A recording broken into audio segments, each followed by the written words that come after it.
ओम मंडली भारत माता शिव शक्ति अवतार।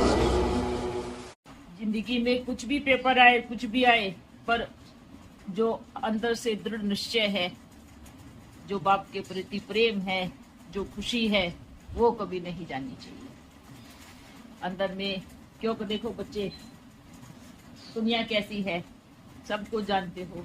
समय कितना कम है, कब कहाँ किस घड़ी कब घंटी बज जाए कुछ भी भरोसा नहीं है। प्रकृति कब अपना तांडव दिखाए कुछ भी भरोसा नहीं है। इसलिए आपकी याद, आपके मन की तार बाप के साथ सदा जुड़ी होनी चाहिए। क्यों क्यों क्योंकि अंतिम समय में अगर जिसकी मन में बाप की याद है, बाबा उसको चोटी से पकड़ के निकाल करके आपको किनारे कर देगा। क्योंकि ये समय तो आने वाला है, इसलिए याद कभी नहीं भूलनी चाहिए। किसकी याद? एक बाबा की याद। सर्वशक्तिवान है वो, संसार का रचयिता है। संसार के किस कोने में मेरे बच्चे छुपे हैं वो उसको बराबर पता है, और कहाँ से किस बच्चों को निकालना है उसको वो भी पता है। रचयिता तो पूरी फिल्म का डायरेक्टर तो समझ में आता नहीं कि कौन से सीन को कट करना है, कौन से को निकालना है, कौन से को डालना है। डायरेक्टर को पूरी फिल्म का एक एक टोन, एक एक रिंगटोन, एक एक वर्ड सब कुछ पता होता है। डायरेक्टर कभी उस चीज से वंचित नहीं रहता। तो इस संसार का डायरेक्टर है शिव परमपिता परमात्मा, है ना? इस चीज को मानते हो ना? इस पूरे संसार का डायरेक्टर कौन है? शिव परमात्मा है। और आपको उसको कैसे सेव करना है, कहाँ से उठा के कहाँ रखना है, किधर से उठा के किधर बिठाना है, उसको मालूम है। कौन से सीन से, कौन से एक्ट से कौन सा सीन कट करना है, कहाँ किसको बचाना है। इसलिए बोलते हैं ना, पूरा फिल्म देख लो, पूरी टोपी देख लो, लास्ट में क्या होता है? जो कचड़ा होता है वो साफ हो जाता है, और बचते कौन है? हीरो हीरोइन बचेंगे, उनके परिवार वाले बचेंगे। उसमें ये भी दिखाया है जो सुधर गए, पहले खराब थे और सुधर गए, वो भी बचेंगे। इसका मतलब क्या होता है? इसका मतलब भले आपने कुछ भी किया हो जीवन में, पर अब आप सुधर गए हो, अब आपने परिवर्तन किया हो, तो भी आप बच जाएंगे। बाकी का सारा कचरा साफ हो जाएगा। ऐसे ही इस फिल्म का, इस संसार रूपी फिल्म का क्या आ गया? एंड आ गया, एकदम एंड आ गया। तो पिछड़ा तो साफ हो गई। सब असुरी व्रति वाले, असुरी कर्म करने वाले सब क्या हो जाएंगे? सब का सफाया होगा, और बचेंगे बस मुट्ठी भर। पर वो बचेंगे जिन्होंने अपने आप को बदला है, जिन्होंने अपने जीवन में परिवर्तन किया है ना? जिन्होंने अपने जीवन को ऊंचा बनाया है, वो परिवर्तन करेंगे। बाकी का सब क्या होगा? बाकी का सब क्या होगा? सब ऐसे धुल जाएंगे। जैसे घर में सर्फ साबुन मार करके धुलाई करते हो तो साफ हो जाता है ना कोना कोना, ऐसे ही इस संसार का कोना कोना साफ हो जाएगा। ठीक है बच्चों, हमेशा खुश रहो और हमेशा बाप की याद रहे। बस सबसे बड़ा पुण्य है, सबसे बड़ा पुण्य है, सबसे बड़ा पुण्य का काम है बाप की याद, अपने शिव परम पिता परमात्मा की याद। ये सबसे बड़ा पुण्य है। तो अभी आप बच्चे ये देखो कि क्या आप सबसे बड़ा पुण्य कर रहे हो, जिससे सारे पाप धुल जाते हैं। एक बाप की याद से जन्म जन्मांतर के पाप धुल जाते हैं। ये सबसे बड़ा पुण्य है। क्या ये पुण्य चालू है? पहले कम था, अब ज्यादा होगा, अब ज्यादा करेंगे। पक्का पक्का। परसेंटेज देखो, आप खाना खाते हो तो बाबा का शुक्रिया करो, बाबा धन्यवाद, ये भोजन आपने मुझे दिया, इस भोजन के देने के लिए धन्यवाद। बाबा आपने सब कुछ ठीक ठाक रखा, उसके लिए धन्यवाद। आप अपनी नौकरी पे जाते हो, बाबा आपने मुझे ये कार्य दिया है, उसके लिए धन्यवाद। आपने मुझे जीवन दिया है, उसके लिए धन्यवाद।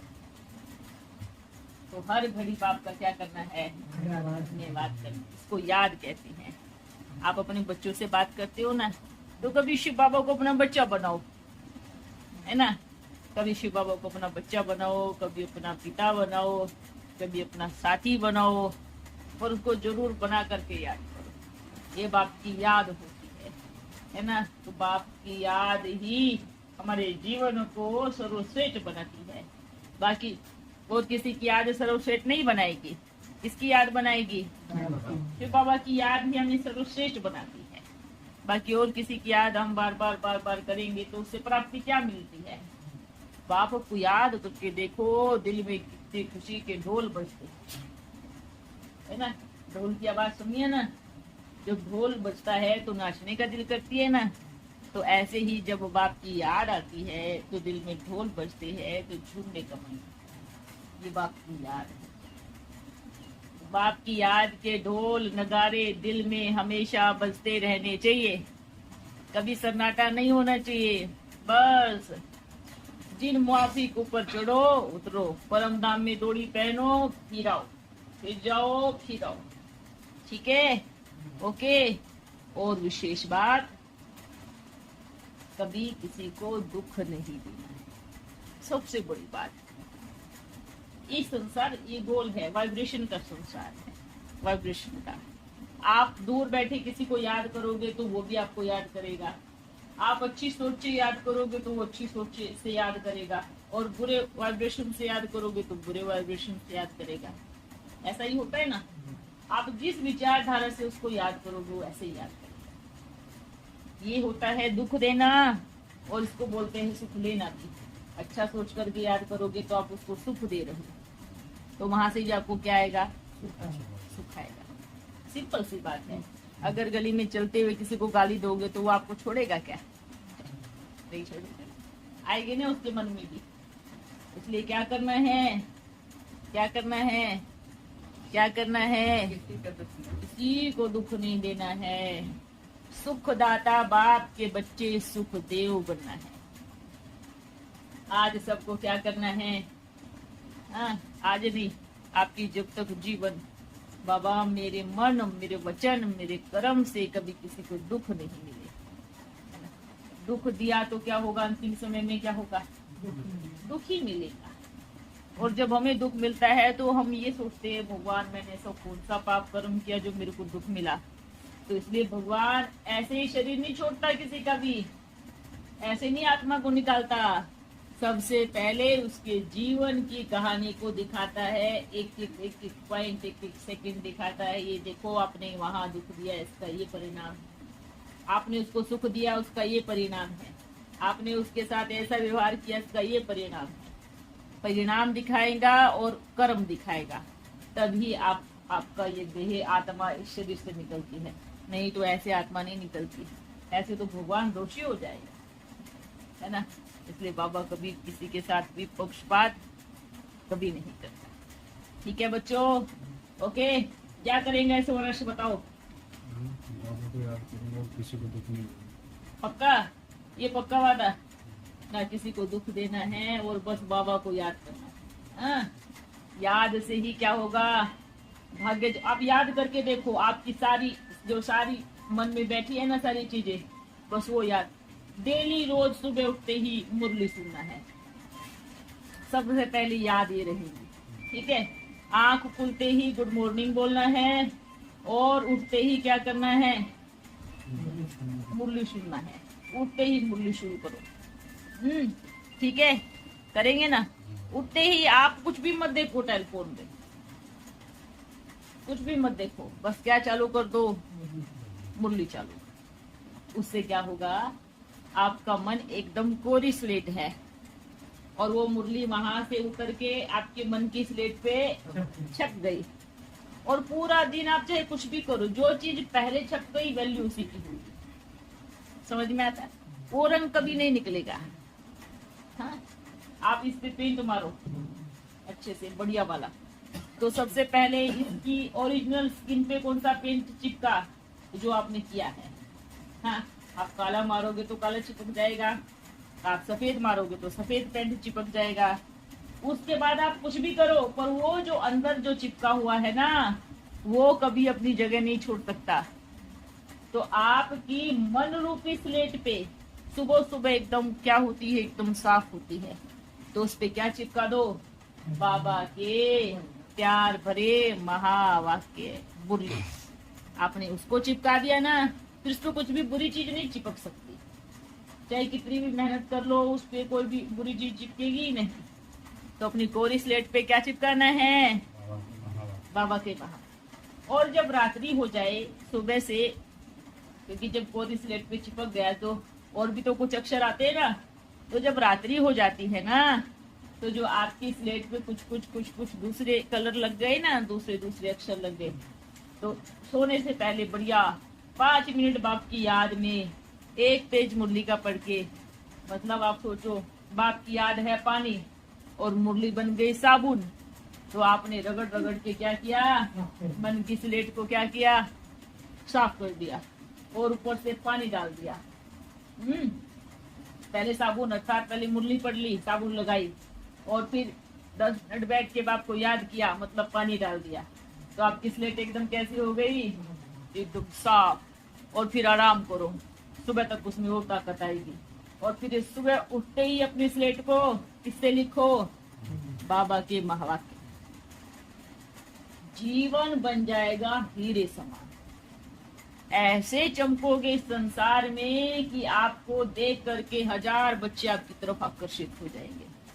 क्यों? क्योंकि आपकी मन की स्लेट एकदम साफ है, और मन की स्लेट जब साफ होती है तो ये आंखें उसका दर्पण देखने का स्थान होता है। इन आंखों से दिखाई देगा कि इसके मन में क्या है। जब आप एकदम साफ बन जाओगे, मन स्वच्छ बन जाएगा, तो हर कोई आपसे बात करने के लिए तरसेगा ना।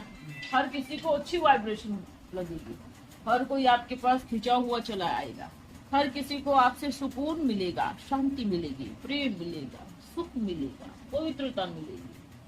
क्योंकि बाप की एक ही वाणी में इतनी शक्ति है कि हमारा मन एकदम साफ बना करके हीरे के जैसा चमकाती है। डायमंड देखा है कैसे चमकता है, आत्मा ऐसे चमके, ऐसे रोशनी डाले।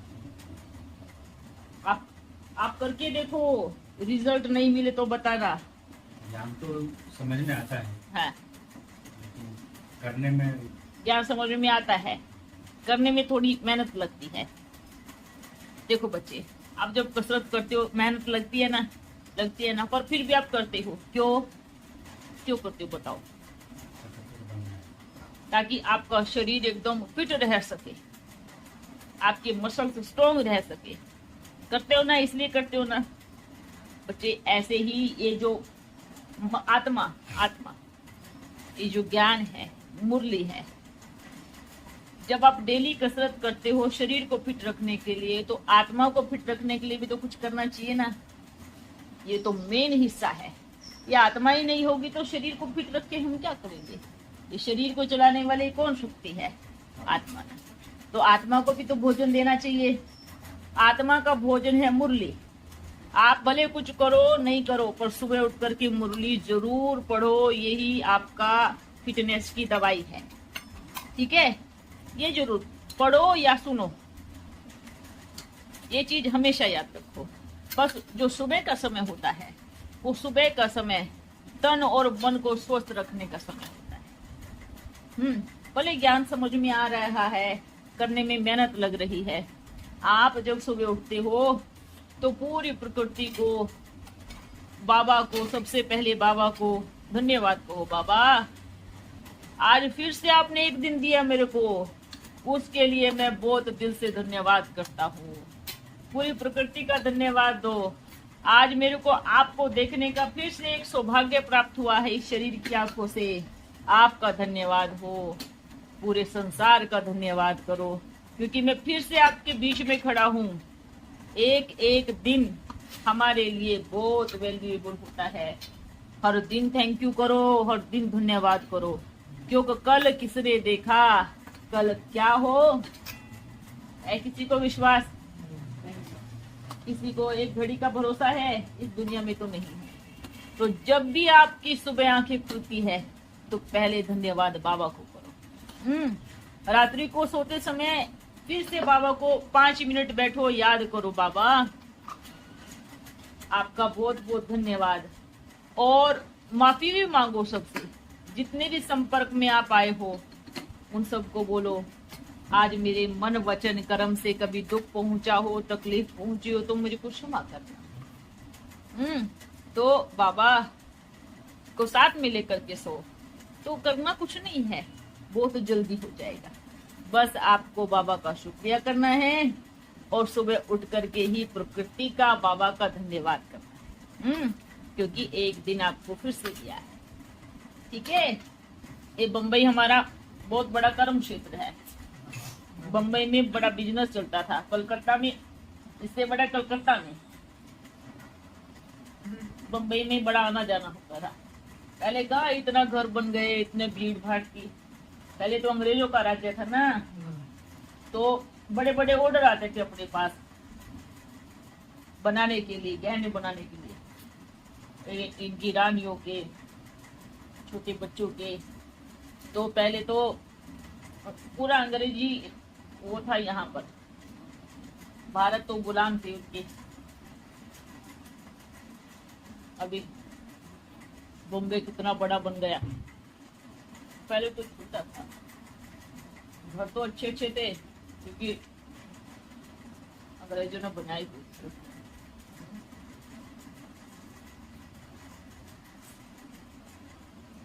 आपको अंग्रेजी में कुछ बोलते नहीं थे?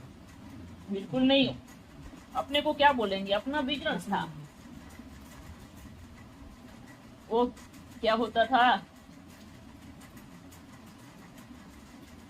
ऐसा वो कुछ नहीं बोलते थे। मतलब जो बिजनेसमैन होते थे ना, उनको कुछ नहीं बोलते थे, उनकी कलाकारी को वो इनाम देते थे। ऐसे कभी जूते से मारना, तो ऐसा कभी नहीं हुआ। ये चीज बहुत ज्यादा, तो उस समय जो उनके खिलाफ खड़े थे, वो खिलाफ तो खड़ा होना था ना, इतने समय से वो राज्य कर रहे हैं। तो जैसे भगत सिंह आ गए, उनकी टीम ने जो हड़कंप बजाया, पूरा हिला दिया। अंग्रेजों की जो जड़ थी ना, वो उखाड़ दी। वृक्ष को तो बाद में समेटा, जड़ को पूरा हिला के उखाड़ दिया। उसकी पूरी टीम थी। पर हमारा क्या था, हम सिर्फ बिजनेसमैन थे, सब देखते थे, उधर का भी सुनते थे, उधर का भी सुनते थे। पर ऐसा नहीं था कि उसकी पार्टी में। गांधी ने भी अपना कारोबार किया, काम किया। अब क्या कहेंगे, पुरानी बात को लेकर। पार्टीशन में ऐसा हल्ला मचा, बहुत खतरनाक सीन। छोटे बच्चों को नहीं देखा, माताओं बहनों को नहीं देखा। जब माताओं बहनों की ऐसी दुर्दशा हुई, देखा कि बाबा के आने का समय था, तो देखो भगवान की धरती पर आकर के माताओं बहनों के सामने खड़े थे। दुर्दशा, क्योंकि वो समय तकलीफदायक था, बहुत तकलीफदायक था। उस समय ऐसी सृष्टि थी, ऐसी दृष्टि थी, क्योंकि ये जो फूट डाली है जात पात की, धर्म की, इसने सब काम बिगाड़ा है। शुरू में जितने भी धर्म आए सब बहुत अच्छे थे, जो उनकी शुरुआत थी ना, क्योंकि सतो प्रधान आत्माएं थी। पर जैसे जैसे जैसे धीरे कमती होती गई, तो तमो प्रधानता आती गई। झगड़ा कैसे हुआ, जहाँ स्त्री का अपमान हुआ, जहाँ स्त्री के प्रति गलत दृष्टि डाली, वहां झगड़ा शुरू हो गया। लेकिन इससे और मुगल आए थे, वो भी तो अत्याचार। वही तो बोल रहे हैं, भारत पे कितने लोगों ने राज्य किया, हर कोई आया। उस समय वो लोग आए तो यहीं बस गए, तो बसते बसते थोड़ा आपस में प्रेम भी हुआ। उसके बाद फिर ये लास्ट धर्म आया, क्रिश्चियन। इन्होंने तो और अच्छे से तांडव किया। वो बाहुबली थे, मतलब बस मारना काटना जानते थे। कौन? मुस्लिम। बस मारो काटो, ऐसा था उनका। ये भेजे वाले थे, भेजे वाले माना रूल्स बनाने वाले, कि हम कोई लोग हम पे उंगली ना उठा दे, हम रूल बना के मारेंगे किसी को। विदाउट रूल नहीं। आपने ये गलती की है इसलिए ये पनिशमेंट है। तो ये अपने आप ही रूल ऑर्डर करवाते थे ऊपर बैठने वालों से कि भैया आपके राजा ने, क्योंकि राजा को कंट्रोल में लेकर के वो राजा से ही रूल बनवाते थे। तो वो रूल सब जगह वायरल होता था। तब वो रूल के हिसाब से, मतलब दिमाग लगा के मारना, एक होता है डायरेक्ट आकर के खत्म कर देना, इन दोनों में फर्क होता है। तो मारा तो किसी ने ऐसे मारा, किसी ने वैसे मारा। तो ये चीज हुआ। पर उस समय जो भगत सिंह की टीम थी, चंद्रशेखर, बड़ा कमाल किया। सच कहें, अगर वो टीम नहीं बनती तो भारत अभी तक भी गुलाम रहता है, अभी तक भी। क्योंकि उसके शरीर, उसके फांसी के बाद हर घर से भगत सिंह निकल के पैदा हो गया। क्योंकि ऐसा क्रोध और ऐसी ज्वाला गई सबके दिलों में कि सब ये सब सेना, ये सब चीजें, सब सेना तो पहले भी थी, है ना, सेना तो पहले भी थी, पर ये सीन बड़ा खतरनाक था। उस समय बाबा की प्रवेशता हो गई।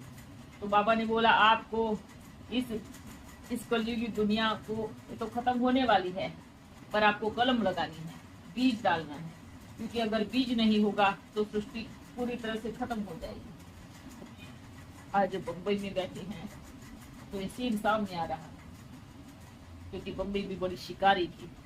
ये सब पूरा अंग्रेजों का तो टीम बना हुआ इधर, सब हवेलियां देखो, सब अंग्रेजों का राज्य था। यहाँ पर अंग्रेजों का माल जाना आना आना सब। जो अपने पास क्या था, यहाँ से इतना खाद्य पदार्थ निकला, पेट्रोल कहो, सोना चांदी कहो, हीरे की खान कहो। आपका जो भारत देश है ना, अगर आज किसी चीज के ऊपर नजर नहीं जाए तो आज भी भक्ति अपने अंदर इतना समा के बैठी है कि आ जाए तो सबसे टॉप लेवल पे भारत है। तो ये चीज था। तो समुद्र के किनारे बॉम्बे इसलिए बनाया क्योंकि शिप को आने जाने में बड़ी इजी होती थी।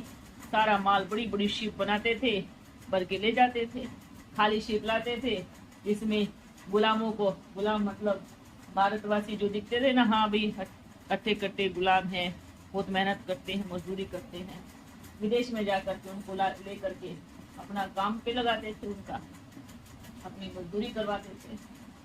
तो इसलिए वहां पर सब विदेशी बस गए जाकर के। अपने भारतवासी कितने हैं विदेशों में, बहुत पुराने समय के हैं, क्योंकि सब गुलाम ही थे, गुलामी करते थे। तो ये सीन था भारत का। भारत की जो दुर्गति हुई ये अभी 70 साल 80 साल पहले, बड़ी दर्दनाक। कन्याओं के स्तन टांग करके ऐसे दीवारों को चिपकाते थे, ऐसे उनके साथ इतनी बदतमीजी और इतना दुर्व्यवहार किया गया था, इतना अत्याचार था उस समय। पार्टीशन जो देखा ना, अपन तो देखने जाते थे, हाँ, बच्चों को बोलते थे आपको कहीं बाहर नहीं जाना। अपन और एक तो बच्चों को साथ मत लेकर के जाते, देखते थे, सीन देखते थे क्या हो रहा है, आकर के बच्चों को बताते ऐसा सीन चल रहा। सिंध हैदराबाद तो ऐसे हो गया था, वो उधर से मार के भेज रहे हैं, वो उधर से मार के भेज रहे हैं, भर के ट्रेन जा रही है, आंसू खून, पूरी पटरी रंग पूरा रंग जहां से वहां तक। ऐसा दर्दनाक सीन जब देखा तो सोचा सृष्टि खत्म होने वाली है। जब अलग हुआ तो कितना घातक हुआ। अब ये पाकिस्तान और हिंदुस्तान की सीमा टूट जाएगी तब कितना खतरनाक होगा, क्योंकि सीमा तो टूटेगी ही। एक होते हैं तो अलग होते हैं तो उनको एक होना ही है। ये तो समय आएगा ही, क्योंकि ज्यादा समय नहीं चलने वाला। पाकिस्तान भी ज्यादा समय नहीं रहने वाला। ये भी जल्दी से, इसका भी जल्दी दी एंड आ गया है, ये भी खत्म हो जाएगा। वहां पर जो पहले था, उस समय पहले था, ऐसे अब एक समतल हो जाएगा, एक हो जाएगा। वहाँ यहाँ के बहुत सारे बच्चे वहां जाके रहने लगेंगे, वहां का खत्म करना होगा, ये तो निश्चित है। पाकिस्तान ज्यादा समय रहने वाला नहीं, वो जल्दी नहीं। तो ये तो एक दुनिया की बात है, पर बाबा ने क्या कहा, सारी दुनिया कहरा रही थी, रो रही थी, किसी के लिए खाने के पास कुछ नहीं था। पर उस समय शिव बाबा ने आप बच्चों को कैसे रखा,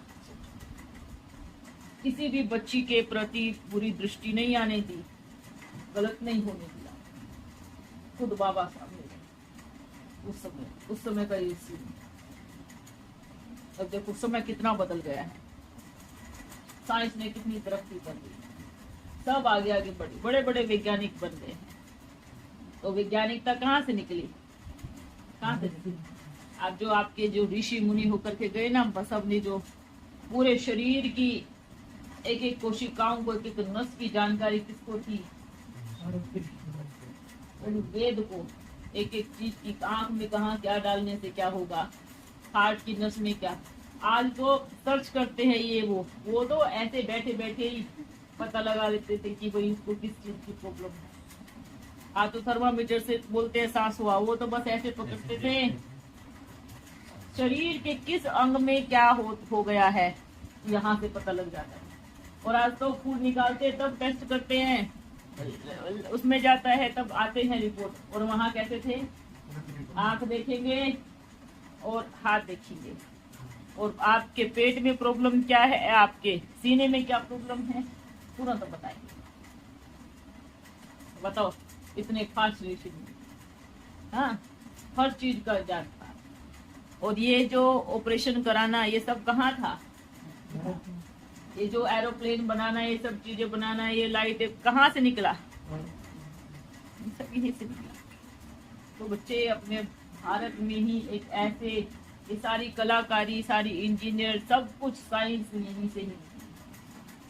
ये बोलते हैं भारत विश्व गुरु, और विश्व गुरु का ठप्पा लग गया है। बस थोड़े समय की बात है, बस बाहर निकल के आएगा। ठीक है बच्चों, ओके, सदा खुश रहो, हंसते रहो, मुस्कुराते रहो, और बाबा को याद करते रहो। ठीक है, सतयुग में पूरा मीठा पानी होगा, और शरीर ऐसा पानी होगा, यहाँ के 10 गिलास दूध पियो और वहाँ का 1 गिलास पानी पियो। इतनी हिम्मत और ताकत होगा, शरीर को पूरी तरह से निरोगी रखेगा। यहाँ पे कसरत करनी पड़ती है ना स्वस्थ रहने के लिए, वहाँ कसरत नहीं करनी पड़ेगी, बस बगीचे में टहलने जाएंगे, फूल फल तोड़ के लेके आएंगे, इतना ही करना पड़ेगा। बाबा सतयुग में दूध होता है? बिल्कुल होता है, पर इंसानों का पीने के लिए नहीं होगा। आप अपनी मम्मी का दूध पियेंगे ना, दूसरों की मम्मी का दूध क्यों पिए? आप सोचो, सभी कोई अभी गाय का दूध पीते हैं, भैंस का दूध पीते हैं, दूध पीने से ताकत मिलती है, ऐसे ही बोलते हैं ना भाई। आप अपनी मम्मी का दूध शेयर करते हो किसी को? इंसान अपनी मम्मी का दूध किसी को शेयर करता है? पर वो इंसान सबकी मम्मी का दूध पीता है। गाय का दूध, बछड़े का दूध अपने आप पी जाएगा, बकरी का भी दूध पी जाएगा, और भैंस का दूध भी पी जाएगा। जब आपने अपना दूध किसी को शेयर नहीं किया, तो आपने बछड़े का दूध क्यों किया? दूसरे का हिस्सा नहीं मानना चाहिए। सतयुग में दूध की जरूरत ही नहीं होगी, क्योंकि शरीर इतना ताकतवर होगा, शरीर में शक्ति इतनी रहेगी। बोलते हैं लगभग 2 वर्ष शरीर में जो दूध होता है, वो माँ का दूध जाता है, वो सारी कोशिकाओं में फैल जाता है। फिर उसको शरीर में ताकत के लिए दूध की जरूरत नहीं होती है। फिर उसको खान पान में ध्यान देना है।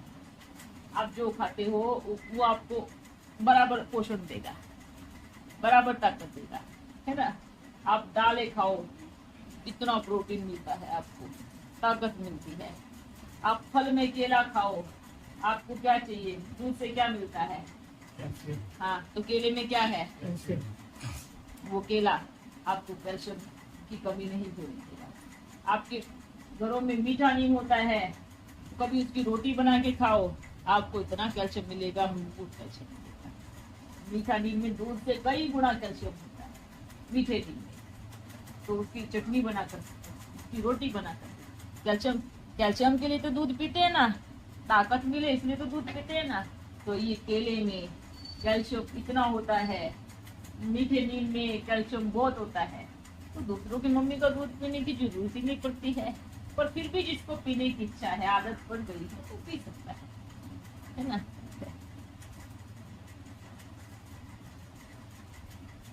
दूध होगा सतयुग में, बस अपने बछड़े को पिलाने के लिए होगा। हाँ, सतयुग में भैंस बिल्कुल नहीं होगी,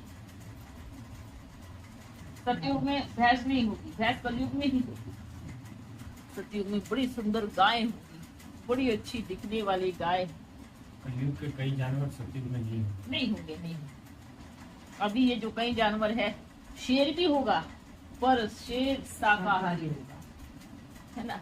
बहुत सुंदर शेर होगा, दिखने में बड़ा अच्छा, पर आपके साथ साथ चलेगा, कदम से कदम मिला के चलेगा। अब बोलते हैं शेर अभी मांसाहारी क्यों है? क्योंकि इंसान मांसाहारी है, इसलिए शेर मांसाहारी बन गया। क्या इंसान शाकाहारी है? इंसान शाकाहारी है। अब एक बात बताओ, इंसान जब जानवर को मार के खा रहा है तो शेर क्या खाएगा? बदला तो पूरा लेता है ना। जिसने ज्यादा जानवर खाए हैं ना, दबा करके बहुत ज्यादा खाए हैं, तो अंतिम समय में उनको क्या खाएंगे फिर? वह बड़े बड़े डायनासोर उनकी हड्डियां चूसेंगे, शेर उनकी मुंडी रगड़ेगा, भेड़िए उनको नोच के खाएंगे। ये अंतिम समय आएगा, क्योंकि वो सब छुप के बैठे अपना बदला लेने के लिए। तो बाबा इसलिए बार बार बोलते हैं गंदगी नहीं खाओ, नहीं तो अंतिम समय में क्या होगा। और जिनके जब तक इन्होंने नहीं खाया है, जो अभी शरीर में इतना गंदगी खा करके वो शरीर छोड़ रहे, तो उनके शरीरों को छोटे छोटे कीड़े खाते हैं। कहीं पर घाव हो गया, कीड़े बढ़ते गए, या अस्पताल में भर्ती होकर के रोज नरक में डूबते हैं। इतना बुरी हालत में वो शरीर छोड़ते हैं। इसलिए बोलते हैं किसी को दुख नहीं देना।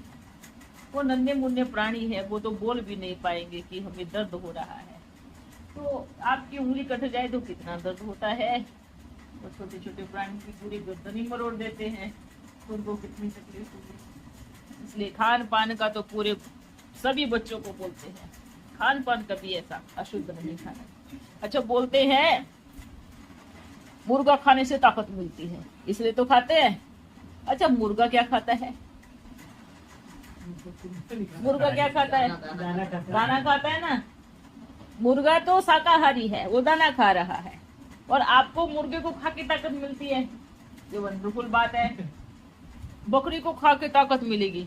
बकरी क्या खाती है? घास खाती है, पत्तियां खाती है। मतलब बकरी के अंदर ताकत इतनी है, घास खाने से बकरी के अंदर ताकत है। अरे जो ताकत चाहिए तो वही खाओ ना जो बकरी खा रही है। घास खाओ, पेड़ों से तोड़ के पत्ते खाओ, पत्तों का जूस पियो, देखो ताकत कितनी मिलती है। गाय खाते हैं, गाय क्या खाती है? घास खाती है। हाँ, घास खाती है ना। जानवर सारे क्या खा रहे हैं? घास खाते हैं। और इंसान किसको खाते हैं? जानवर को खाते हैं। कितने मूर्ख बुद्धू हैं, उनको ये नहीं पता अगर ताकत चाहिए तो पेड़ के पत्ते तोड़ो। आप रोज एक एक हर पेड़ के पत्ते तोड़ के खाओ, फिर देखो अपने शरीर में ताकत। खा के देखो रोज किसी भी पेड़ के। ऐसा नहीं सोचना इस पेड़ से क्या होगा। आपके बगल में लगे हैं अनार के पत्ते तोड़ के खाओ, आप बेल पत्तर होता है उसके पत्ते तोड़ के खाओ, अमरूद के पत्ते तोड़ के खाओ, है ना। आप जो भी तुलसी के पत्ते तोड़ के खाओ, मीठे नीम के पत्ते चबा चबा के खाओ, नीम के पत्ते खाओ, ताकत देखो कैसे आएगी। आपके पास में औषधि है। पहले कुछ घाव हो जाता था तो क्या करते थे?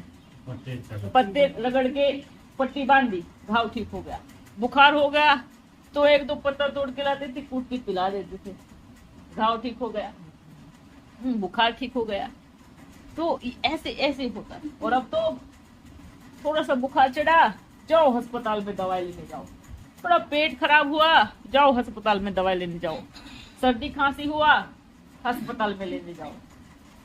हर 6 महीने में आपके शरीर की प्रकृति बदलती है।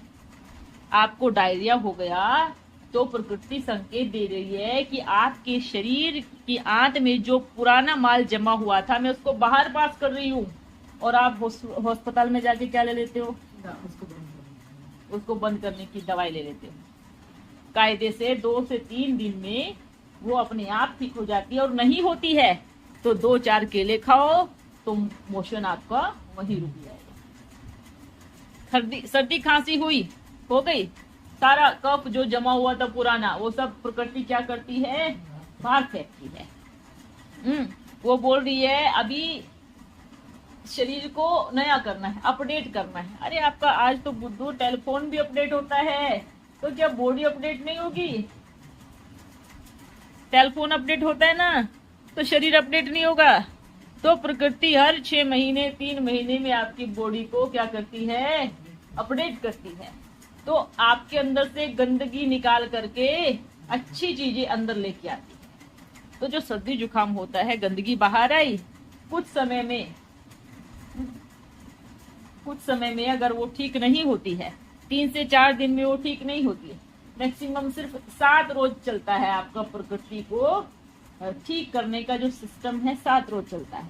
अगर 7 रोज में ठीक नहीं हुआ तो क्या करो, आप काढ़ा तो पी सकते हो, काढ़ा ले लो, हल्की भाप लगा लो, घर में ठीक हो जाओगे। उसके बाद भी ज्यादा लग रहा है तब दवाई लेनी चाहिए, कि ज्यादा भी कंट्रोल नहीं हो रहा है तो तब दवाई लो। ये शरीर जो है अपडेट होता है, तो इसमें टेंशन लेने की, घबराने की, ये सब चीजें करने की कोई बात नहीं। थोड़ी सी बीमारी हुई, चलो डॉक्टर के पास, छोटा सा कुछ हुआ, चलो डॉक्टर के पास। ये सतयुग में डॉक्टर भी नहीं होगा, अस्पताल भी नहीं होगा।